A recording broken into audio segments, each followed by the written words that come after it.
है धमकी, ईरान ले रहा है मजा। मिडिल ईस्ट युद्ध के बीच अमेरिका को कैसे चिढ़ा रहा है तेहरान। मिडिल ईस्ट में जंग अब सिर्फ मिसाइलों और ड्रोन तक सीमित नहीं रही, अब ये लड़ाई डिजिटल दुनिया में भी उतर चुकी है। एक तरफ अमेरिका और इजराइल अपने अपने अत्याधुनिक हथियारों से हमला कर रहा है, तो दूसरी तरफ ईरान ना सिर्फ सैन्य मोर्चे पे जवाब दे रहा है, बल्कि सोशल मीडिया पर भी ऐसा हमला कर रहा है जो पेंटागन तक को चुभ रहा है। आदाब, नमस्कार, आप देख रहे हैं मंथन टुडे। मैं हूं आपके साथ उज़्मा। क्या ये नई तरह की जंग है? क्या अब युद्ध सिर्फ मैदान में नहीं बल्कि नैरेटिव में भी जीता जाएगा? जंग का सबसे बड़ा फ्लैश पॉइंट बना है हार्मुज स्ट्रेट। दुनिया के लगभग 20% तेल की सप्लाई यहीं से गुजरती है और अब इसी पर अमेरिका और ईरान आमने सामने है।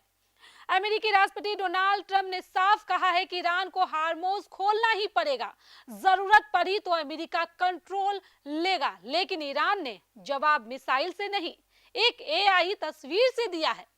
इस तस्वीर में हार्मुज के पानी में तैरते अमेरिकी झंडे में लिपटे ताबूत है। मैसेज साफ था, अगर अमेरिका आगे बढ़ा तो कीमत भारी होगी। ये सिर्फ एक तस्वीर नहीं बल्कि एक साइकोलॉजिकल वार फायर है जिसका असर दुनिया भर में देखा जा रहा है। अब बात करते हैं दुनिया के सबसे एडवांस फाइटर जेट F-35 की, जिसे अमेरिका अपनी ताकत का सबसे बड़ा प्रतीक मानता है।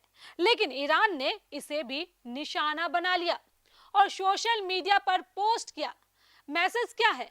ईरान कह रहा है कि उसकी मिसाइल टेक्नोलॉजी इतनी मजबूत है कि अमेरिका का सबसे महंगा फाइटर जेट भी बेकार हो सकता है।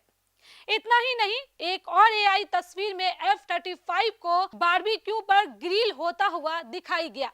यह सिर्फ मजाक नहीं है, ये एक सीधा मैसेज है, तुम्हारी ताकत हमारे लिए कमजोर है। अब सवाल उठता है, ईरान ऐसा क्यों कर रहा है? जवाब है कन्फर्मेशन वार। आज के समय में जंग सिर्फ हथियारों से नहीं जीती जाती, बल्कि लोगों के दिमाग और सोच को प्रभावित करके भी जीती जाती है।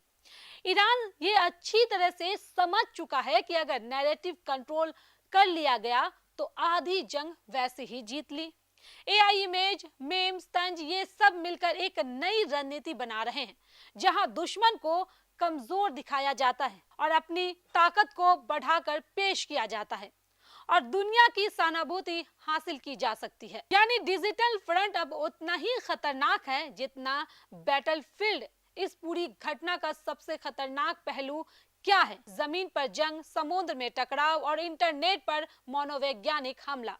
अगर ये तीनों मिल जाए तो हालात नियंत्रण से बाहर भी जा सकता है। और सबसे बड़ा डर, हार्मुज स्ट्रेट बंद हुआ है तो पूरी दुनिया में तेल संकट और महंगाई बढ़ सकती है।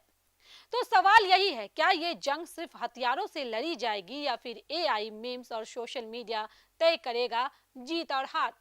ईरान ने साफ कर दिया है कि वो सिर्फ मिसाइलों से नहीं बल्कि मैसेज से भी हमला करेगा।